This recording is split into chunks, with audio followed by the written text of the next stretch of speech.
Good morning everyone. +2 economics की class में आप सबका स्वागत है।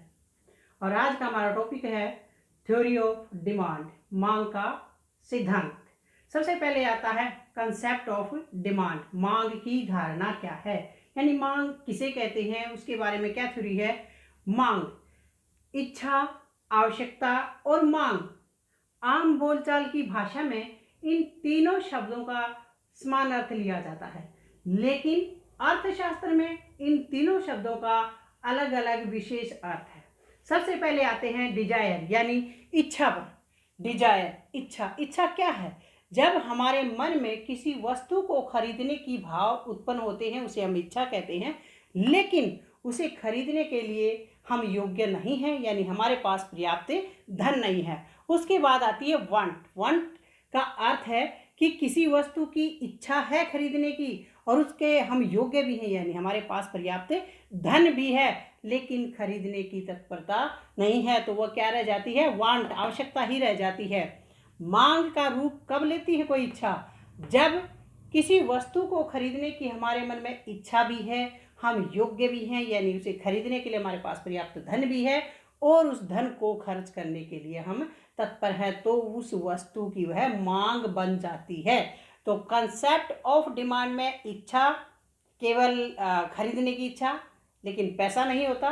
दूसरा वांट, आवश्यकता है यानी धन भी है और इच्छा भी है, लेकिन हम धन को खर्च करने के लिए तत्पर नहीं है। मांग कब बनती है?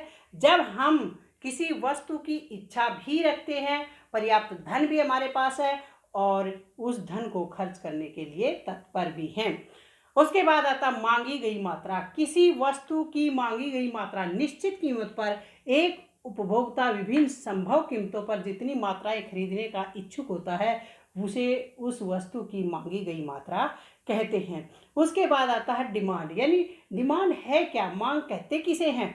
मांग किसी वस्तु की वे मात्राएं हैं जिन्हें एक उपभोक्ता अन्य बातें समान रहने पर, अन्य बातें यानी बहुत सारी हैं, जैसे इनकम है उपभोक्ता की, उसमें कोई परिवर्तन ना हो, रुचियों में कोई परिवर्तन ना हो, जो दूसरी वस्तुएं हैं उनमें कोई परिवर्तन ना हो कीमतों में, तो अन्य बातें समान रहने पर प्रत्येक संभव कीमत पर एक निश्चित समय में खरीदने के लिए इच्छुक तथा योग्य है, उसे ही हम मांग कहते हैं। ये अकॉर्डिंग टू फर्गूसन है, अर्थशास्त्री फर्गूसन के अनुसार है। उसके बाद आती मांग अनुसूची।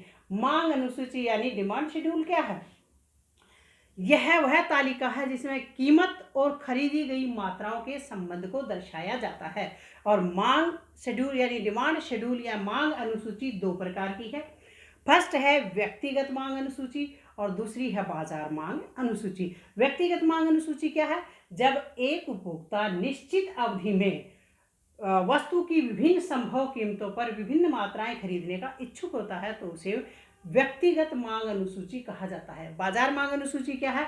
जब अर्थव्यवस्था के विभिन्न उपभोक्ता या समस्त उपभोक्ता निश्चित अवधि में विभिन्न संभव कीमतों पर अलग अलग मात्राओं की मांग करते हैं और उन सब का जो जोड़ करते हैं वह बाजार मांग अनुसूची कहलाती है। जैसे अब इसमें देखिए, एक उपभोक्ता है, ये व्यक्तिगत मांग अनुसूची है। एक उपभोक्ता है, जब आइसक्रीम वो खरीद रहा है, आइसक्रीम की कीमत है 1 रुपया, तो वहाँ पर वह 4 मात्राएं खरीदना चाहता है। जब आइसक्रीम की कीमत बढ़ती जाती है तो वह आइसक्रीम की मात्राएं कम कर देता है और लास्ट में जो 4 मूल्य हो जाता है, 4 रुपये हो जाता है, तो वहाँ पर केवल एक आइसक्रीम की मात्रा ही खरीदता है। इस प्रकार से बढ़ती हुई कीमत के साथ उपभोक्ता मात्राओं को कम करता चला जाता है। ये इसका डिमांड वक्र है। यानी मांग अनुसूची दो प्रकार की, व्यक्तिगत मांग अनुसूची, बाजार मांग अनुसूची। उसके बाद आता है मांग वक्र। मांग वक्र भी दो प्रकार का है, एक इंडिविजुअल डिमांड कर्व है और दूसरा जो हम मार्केट डिमांड कर्व है। इंडिविजुअल डिमांड में देखिए, हमने ओ वाई एक्सिस पर लिया है प्राइस, ओ एक्स एक्सिस पर लिया हमने क्वांटिटी। जैसे अब 1 रुपया कीमत है वस्तु की, तो हमने यहाँ पर इकाइयाँ खरीदी, उपभोक्ता ने 4। अब कीमत बढ़ जाती है, इकाइयाँ कम हो गई, फिर कीमत बढ़ी, इकाई कम हो गई और 4 जब रुपीज़ कीमत हो जाती है तो यहाँ पर वह मात्रा केवल 1 यूनिट ही खरीदता है। तो इस प्रकार से डिमांड कर, इंडिविजुअल डिमांड कर ऊपर से नीचे की ओर डाउनवर्ड आता है स्लोप इसका, और इसका ऋणात्मक ढाल है। यानी कीमत और क्वांटिटी मात्रा में मांग में विपरीत संबंध है। अब आ जाइए बाजार मांग अनुसूची पर। इसमें दो उपभोक्ता हमने लिए हैं, फर्स्ट है ए और सेकंड है बी। वे ये जो कीमत है इन पर अलग अलग मात्राएं खरीद रहे हैं।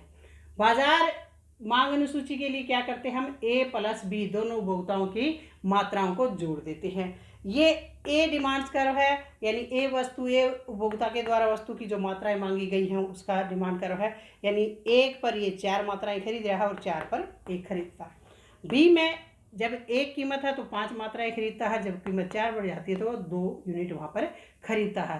तो ये दोनों ए का डिमांड कर्व है, ये बी का डिमांड कर्व है। उसके बाद A plus B market demand curve आ जाता है कि एक कीमत होती है तो जब दोनों उपभोक्ता 9 इकाइयाँ जो है आइसक्रीम की खरीद रहे हैं, और जैसे जैसे कीमत बढ़ती जाती है 2 पर वो 7 इकाइयाँ कर देते हैं, 3 पर उनकी इकाइयाँ 5 हो जाती हैं और 4 पर वे केवल 3 इकाइयाँ ही खरीदते हैं।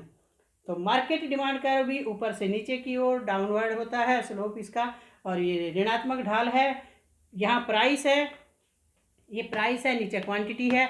प्राइस और डिमांड में दोनों में ही विपरीत संबंध होता है। तो कंसेप्ट ऑफ डिमांड में इच्छा, आवश्यकता और मांगी गई मात्रा, यानी विभिन्न संभव कीमतों पर एक उपभोक्ता निश्चित अवधि में कितनी मात्राओं की इच्छा करता है खरीदने की।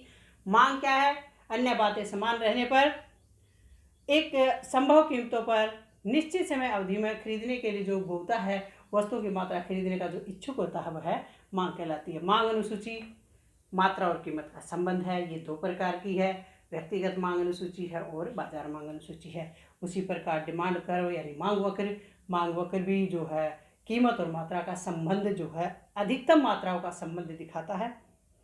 फिर ये भी 2 प्रकार का है, व्यक्तिगत मांग वक्र और दूसरा है बाजार मांग वक्र। अब इसके साथ ही आता है आगे कि मांग को प्रभावित करने वाले तत्व कौन कौन से हैं।